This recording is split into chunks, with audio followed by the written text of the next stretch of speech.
Hey everybody, coming at you live from the gear room. Today I want to talk about saws and sawing and how they apply to bushcraft camping, survival, their uses, benefits of them, advantages, and I'm going to show a bunch of my saws and give opinions on them and give tips on them and just discuss things in general. But before we get started on that, let's just say a few basic things here. You know, it doesn't matter if it's a bow saw or a folding saw.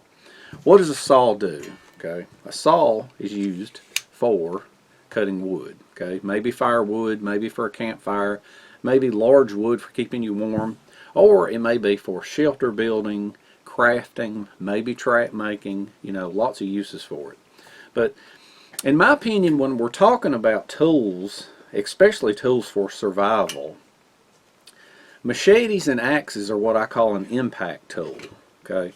And that's because they make contact after impact, okay? You swing an axe or you swing a machete, okay? So in a survival situation, or if you're camping by yourself, solo camping, way out in the middle of nowhere, an impact tool can be kind of dangerous, okay? A knife or a saw is what I call a contact tool. In other words, you're always in contact with your material. So that's something to think about with the safety aspect of it. If you're a solo camper or if you're thinking about bringing something in the means of survival. Because a lot of people are like, you know, it's a real romantic view of, you know, the tough woodsman out there with an axe. But the thing is in some situations that can be a little dangerous.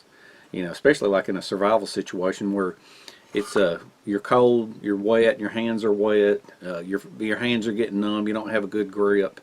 You know, a saw is hard to beat. Now, I'm going to show you something here. Okay, I have made an exploded view because I want to tell you something about saws that may be helpful. Okay, when you saw, okay, see that mark right there, the width. This is what has been cut by the saw.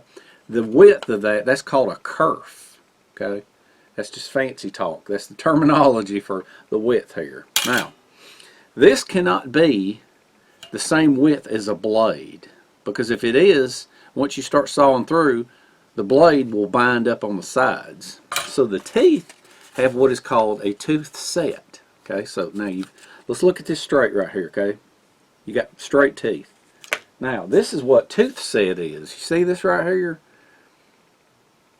That's as simple as I can put it. Because when this goes through, say this width right here is the width of the blade, but when the teeth are set, alternatively, each side, that makes the kerf wider. And it allows the saw to go all the way through. You can go through something as big as this. Because if it was the same width as the blade, it would bind up and you wouldn't be able to go through. Alright, so keep that in mind, okay? Teeth set, okay? Now, the thing about that is, one of the ways of telling, for one thing, if your saw starts binding up, one of the ways of telling is take the saw, and once you saw down into one, if you suspect your teeth set is wore out or not set properly, saw down in, okay, and then pull the saw out and turn it around. And if you can wiggle it back and forth, if you've got clearance in there, there it is. See that right there? See how there's clearance in there? That means your tooth set is good. Okay? All right. I wanted to get that out of the way. Now, one other thing I want to get out of the way. Let's see. Well, here's another view of it. Let's imagine if you didn't have a teeth set, and that's the width. When you saw down in there, this is the width of the blade, and that's what it would do. It would bind on the sides. And see how much clearance we have here? See, if you had teeth set, there would be room in here. That's what I was trying to iterate. Now, on these things, on these folding saws, you can have different teeth per inch. Alright? And so you just have to determine what you need. On bow saws, let's see, here's one. On bow saws, they have dry wood blades, and then they have greenwood blades. Okay, now on a dry wood blade, they're much closer together and they're evenly spaced. Okay, now on greenwood, there's actually gaps in between them. See how they have these little gaps in them? And then some blades have what's called gullets or rakers. And I think I got one here. So there's, let me pull it out. I haven't opened this yet, it's brand new, but you see how you have 3 teeth right here? And then you have this one in here? Those are sometimes called rakers. There's an illustration of them. That's for green, because green wood is real gummy, and when you're sawing into it, the fibers will gum up a blade, and they get like, it'll like turn into like a paste instead of chips. And you don't want that. That's not good. So that's why there's a difference in the dry wood blade and the green wood blade. And one other thing I want to say before we get into just looking at these, any saw, no matter what the saw is, some people don't know when a blade is wore out, and when a blade is wore out, your best way of telling if any blade is wore out is if you're dragging it across the wood and what comes out of it is dust. It should not be dust. This should be making chips. If you're making chips, if you're pulling chips out of wood, then that is an efficient removal tool. Okay? You want to make chips, not dust. If you're making dust, get rid of it. And when you go to replace a blade, don't buy a cheap Chinese blade. Buy a good blade. The number one blade, in my opinion, without a shadow of a doubt, is a Baco blade. I don't know if you can see that right there. See right there, Baco? They're the ones that make the Baco Laplander, this popular saw here. Alright? So now let's move on to, now that I've kind of explained the basics of some blades and stuff, let's move on to actually looking at my saws. So I've used a lot of saws over the years, and saws have just been really, really handy. And I actually have, when I first started camping years ago when I was young, when I first got into it with flathead and big nose, they carried bow saws. And as a matter of fact, one of them gave me their Craftsman saw, and I had it for several years, and it's somewhere on this property. It's somewhere in my shop or in here or somewhere, but I can't find it, and that bothers me. But the first one that I ever actually bought was I think it's pronounced Coughlins or Coglins or something, Couglins. I'm Southern, cut me some slack. But anyway, this thing right here, it's called a Sierra saw. And the blade, the lock on it doesn't work that good anymore. But this thing right here still cuts. Still cuts really good. Now the type of grind on this is similar to what's on this other one right here. And I'm going to talk about that for a minute. About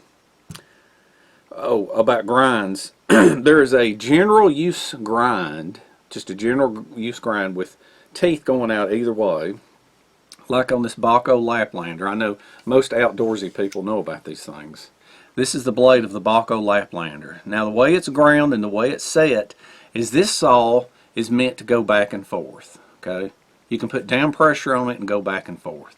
Now there is a type of grind that is called a tri-edge grind, and that's what this Silky is. Okay, I may get, it's so hard to explain because it's like when they grind the back side of one tooth, they're also grinding the front of one tooth.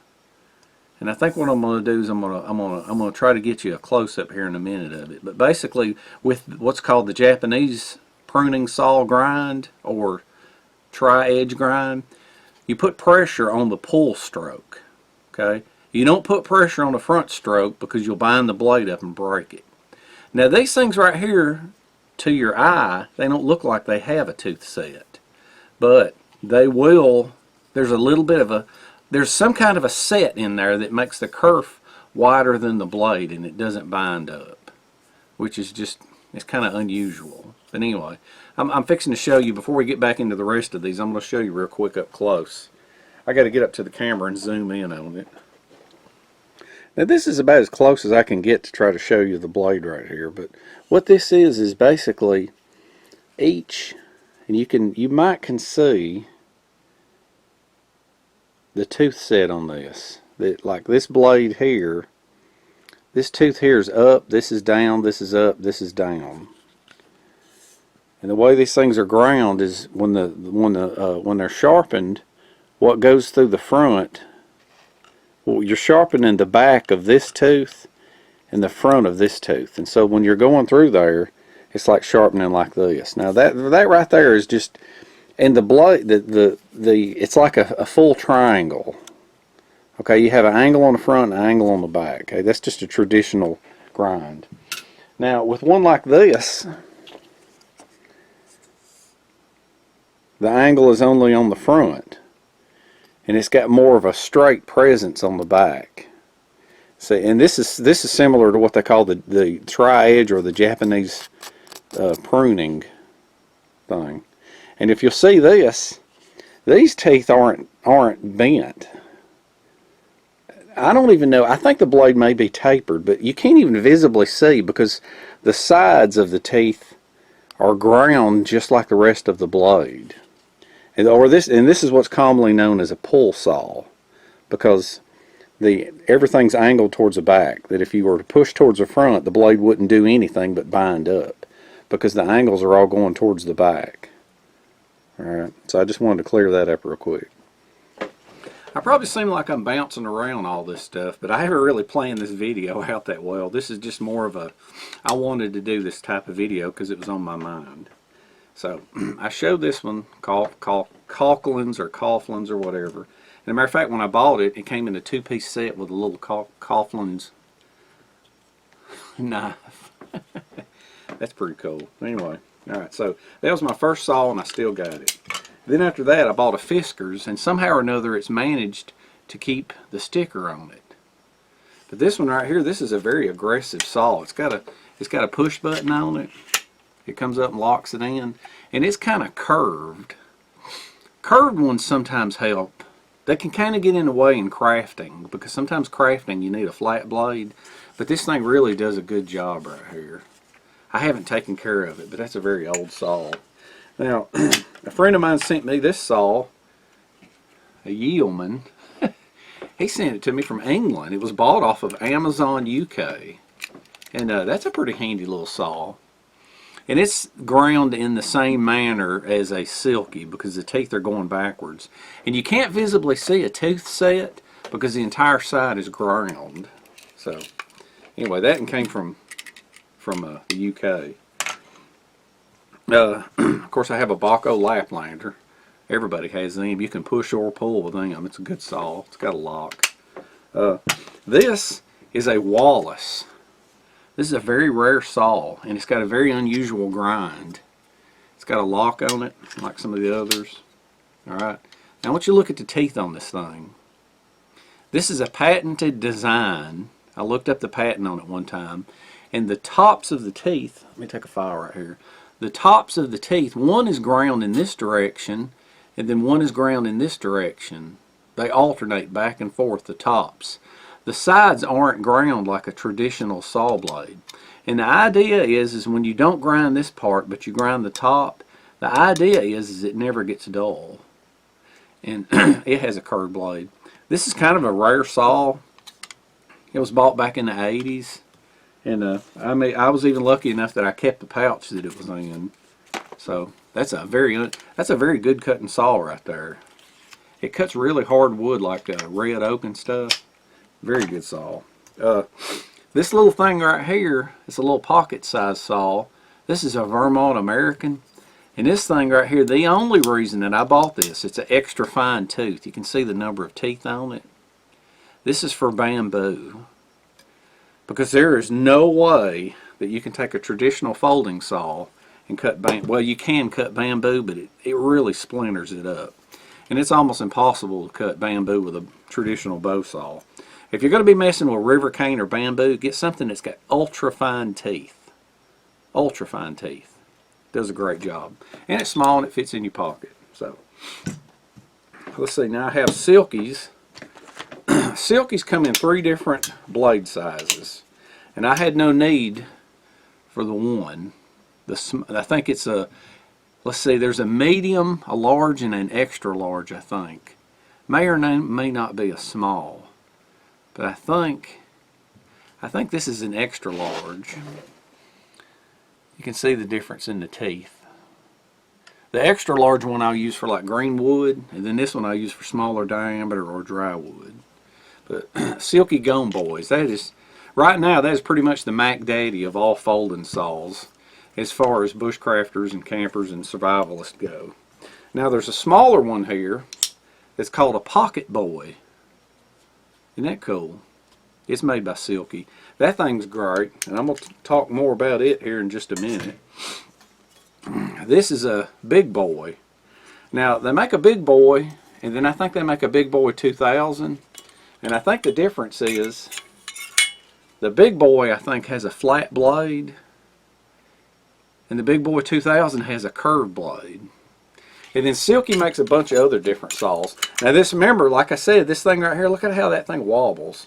If you know how to use one of these, if you use it on the pull stroke only, this saw will last probably your lifetime. Any of these Silky ones. But if you ever put down pressure on it while you're pushing, that thing will bend up, it'll bow the blade, and it could very easily break the blade. And you don't want that to happen. So, alright. I think that's all pretty much. Oh, these. Look what I did to the sheath here. This is some type of like a pistol grip type saw, which is very handy. And I normally don't carry these things, but I found two of these at Bargain Hunt for $6 each. So I bought them. I haven't used this one yet, but that's the name on it right there. Prof Saw. But you know, $6 a piece? You can't beat that. And I've only used one. I haven't dulled it yet. And it seems like it works good. It's a great grip, especially for like if it's raining or snowing or wetlands or something, and you know your hands slippery and wet. But I'm gonna have to make a better sheath for this thing. This is not a good sheath, but that was a deal. If you happen to have a Bargain Hunt in your area, maybe you'll come across some of these. But those are pretty good. We'll talk about bow saws here in just a minute. Oh, and these saws, if they ever get dull, they're not easy to sharpen. It's better to buy the blades. But you can, the best way I found is to get you some diamond needle files. Okay? These are made by Easy Lap. I use I think it's a medium. Yeah, one of them's no, these are fine and coarse.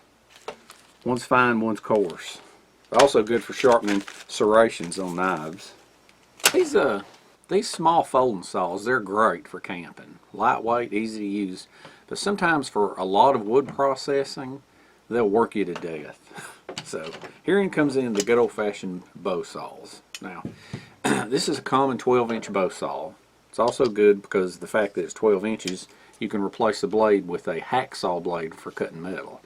Now, if you can, try to hang on to this plastic piece that it comes with so that when you pack it away in your pack, it won't screw everything up. Alright, it'll keep the blade from snagging on everything.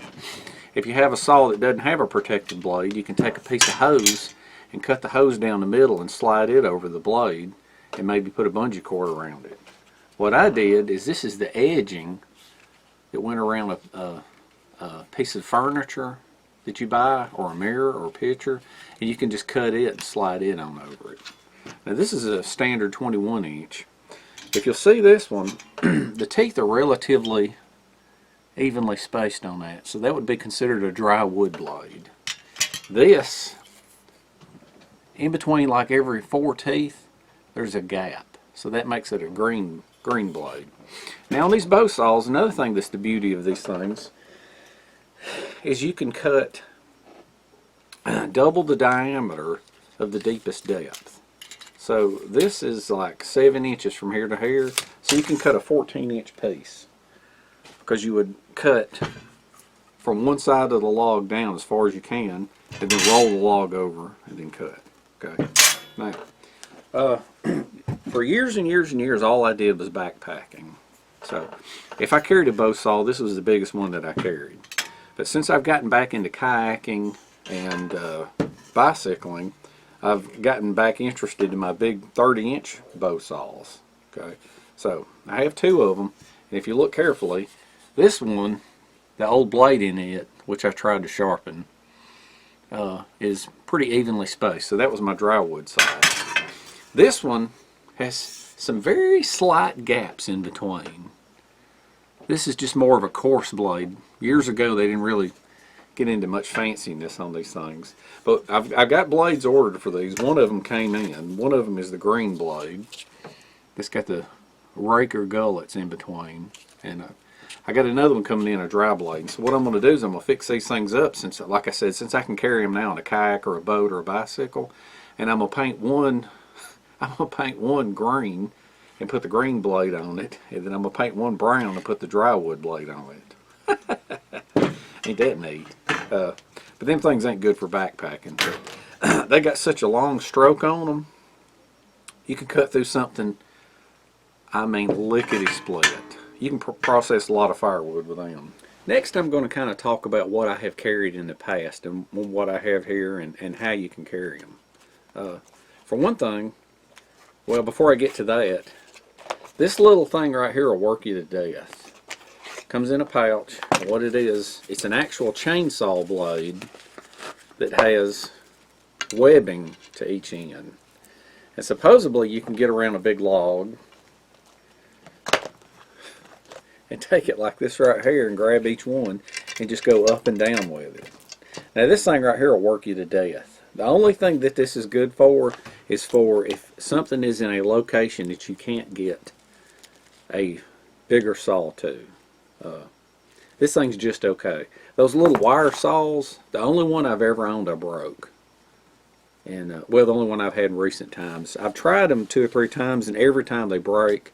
And they don't really produce chips, they produce dust, which is a waste of energy as far as I'm concerned.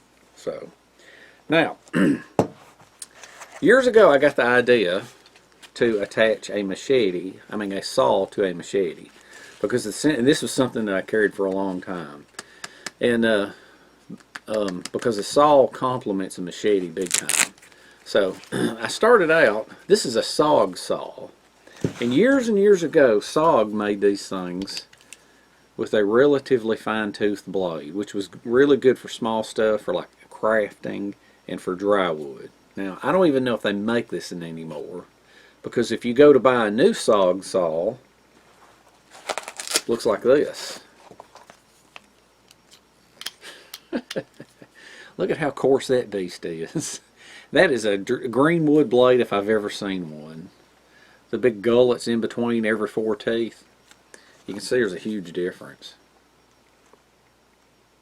And see, the Silkies didn't come with pouches, and so that's the reason why I bought these SOGs here. But what I was doing is, whenever I was crafting, or, you know, processing firewood or whatever, I would carry this one, because I kept the pouch attached to this one. But then sometimes if I ever felt the need for a green blade, I would just pull this one out and put it in and carry it with this machete. A few other options. Here, this is the Ontario RTAC 2. If you want to buy a machete or a knife like this that has a pouch, these are great because the Silky Pocket Boy, which is a wonderful saw, will fit in here.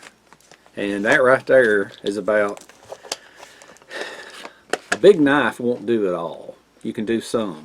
But a big knife and a little saw, that is a fantastic lightweight trio right there. All right. Another good honorable mention as far as I'm concerned is the Tops. Let's see, Tops, I think it's called the 170, I think. Yeah, the Tops 170 machete. Because not only is that a really good lightweight machete, but this is one of the few sheaths on earth that I know of that comes with 2 pouches, which is incredible. Because you could put like a multi-tool in one, and then put the Silky Pocket Boy in the other one. And that's just an incredible complete kit. Okay. Or if you're crafty, what you can do is you can do like me and just straight up make a pouch. This is my SE Hungalas. Okay. Really good knife. This pouch here is hard plastic with Cordura here. And I have weaved on a full Cordura pouch that I have made.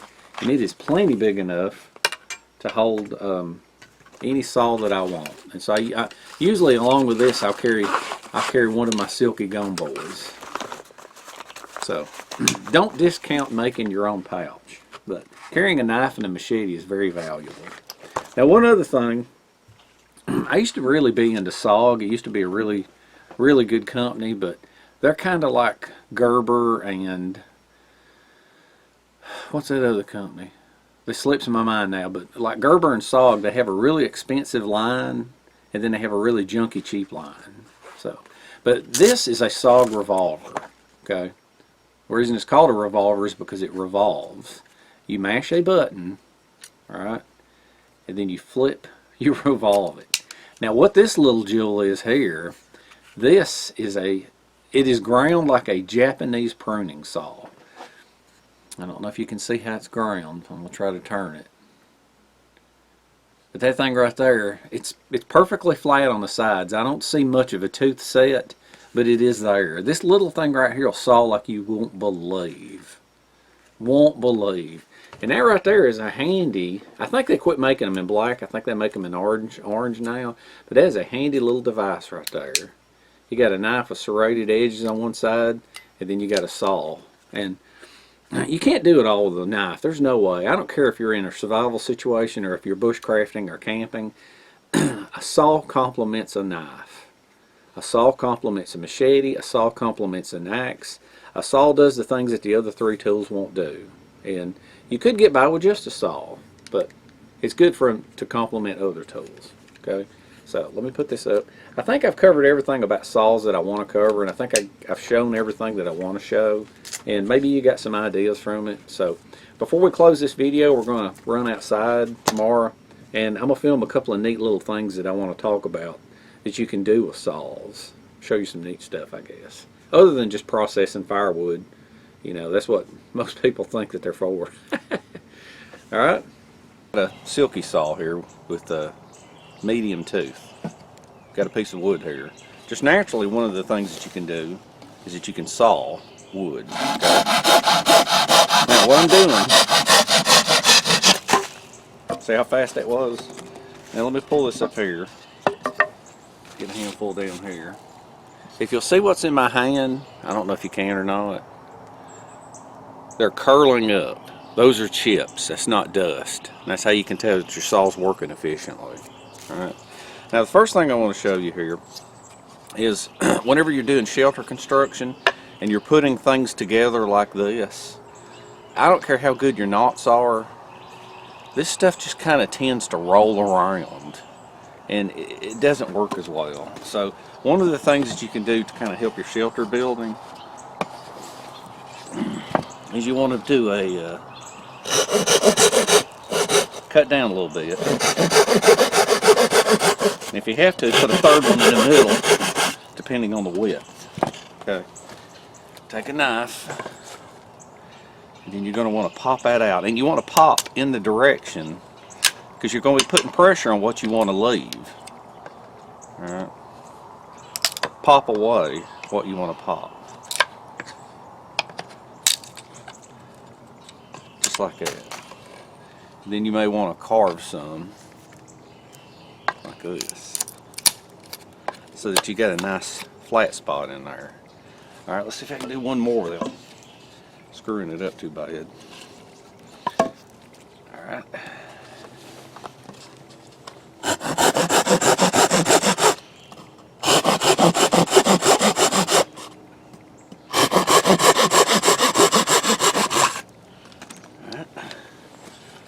Pop it. You can see I'm putting pressure on this back side that I'm wanting to save.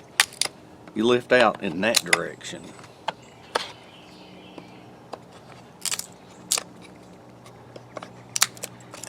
There you go. So then what you got to do is then you're going to have a nice joint that you can tie together. You can even pull them in like this and tighten them down flat. And see, that gives you a superior joint right there. Right. And then on this other end, this just happens to be a piece. You can saw like this, and I think I did this in the past video. I can show you again though. Let's just cut this completely off. because this is for another form of shelter building. Let's see. Now, pull and then gently push. I wish I could explain it a little bit more.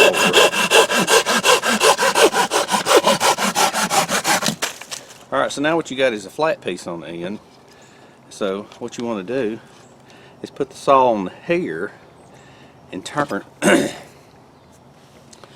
put it on here and turn at an angle. Cut to the middle. And then in here, this can be kind of tricky sometimes, especially doing this in the opposite direction where you're not used to doing it.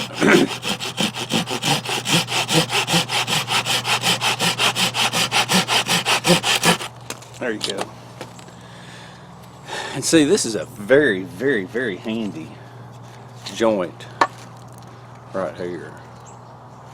So you can tie that off and make things out of that. Right. So let me get 2 more pieces of wood and I'll show you another joint.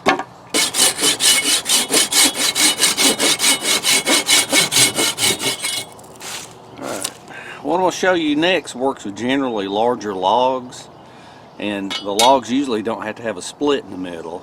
So this is another shelter technique, shelter joint technique. So the next joint usually works on wood that has no knots in it. A lot of times it can be green wood, but this happens to be some really old dry wood, and I'm going to try to do it. So you want to go a little bit over the diameter of the wood back. Okay, so what you want to do is you want to saw a slot about, if you can, this is pretty tricky operation. But you want to saw in about the third of the width, and then you're going to set it up here, and then you're going to baton that part off. So let's see if I can baton this without screwing it up.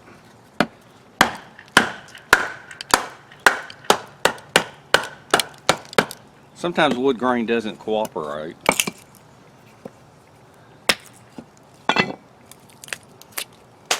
That did okay.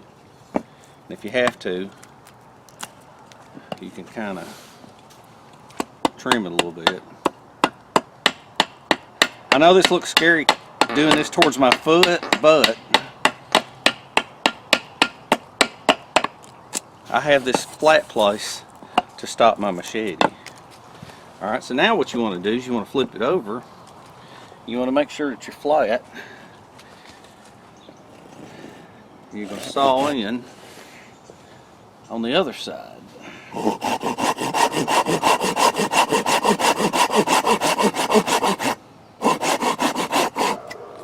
Alright, and then you're going to baton it. Let's see, let's put this right here and hope for the best. I might have made it too small.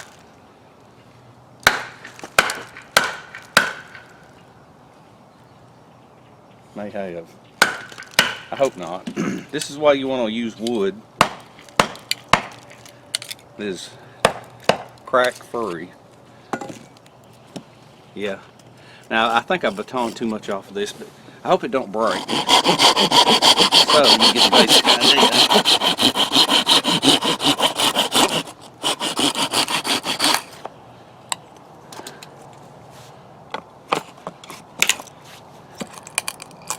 There we go. That'll work. Alright, so that's your first piece, and you've got it just like that. Alright, so now what you want to do is you want to saw right in the middle, about halfway, about like this.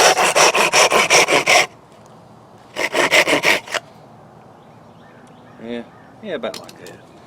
And then you're going to put, let's see if I got this part on camera. I think you, man, this is going to be weird. Let me move over here. And then you want to do this.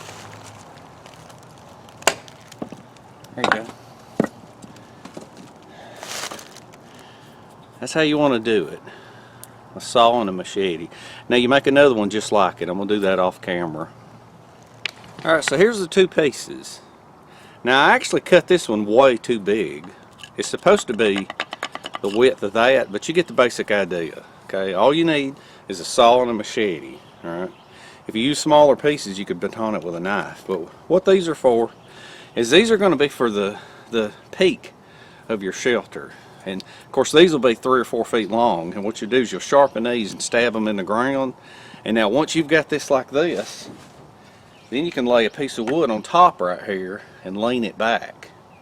Okay, and that can be, you can either tie it off, or for even more of a what do you call it, how should I say, a cordage free design. Something else you can do is you can put a notch in here like this and then roll it over, put a notch in here.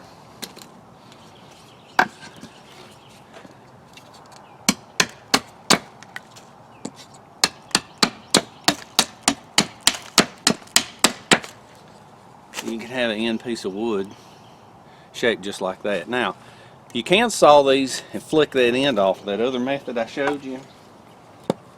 And see, then you can put that right in there like that.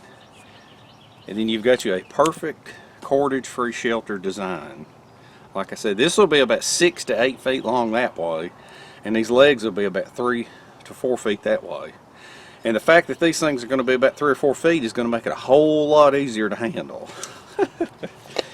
Alright, now I got one more thing I'm going to show you. Bushcrafters and campers have heard of a pot hanger.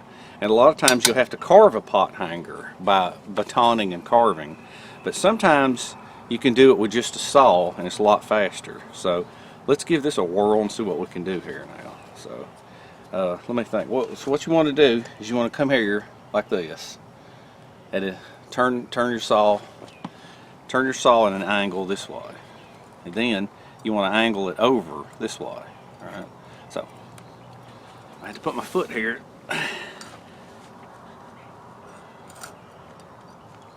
See if we can do this without screwing it up.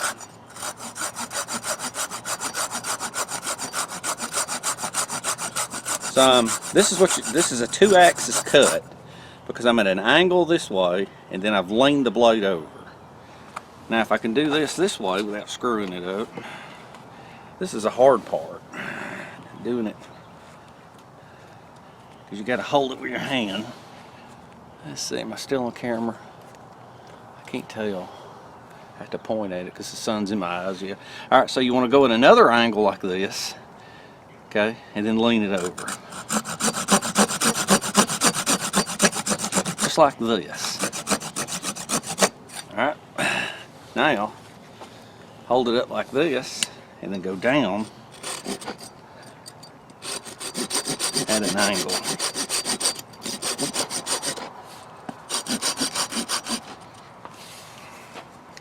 This is the hard part. You got to put pressure on it. Now, when you get down to the cut, you want to lean over. Then you want to lean over this way. Just like that. And there you have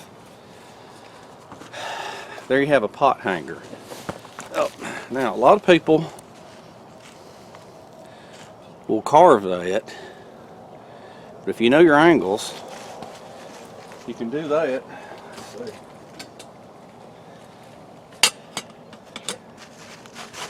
You can do it with a saw,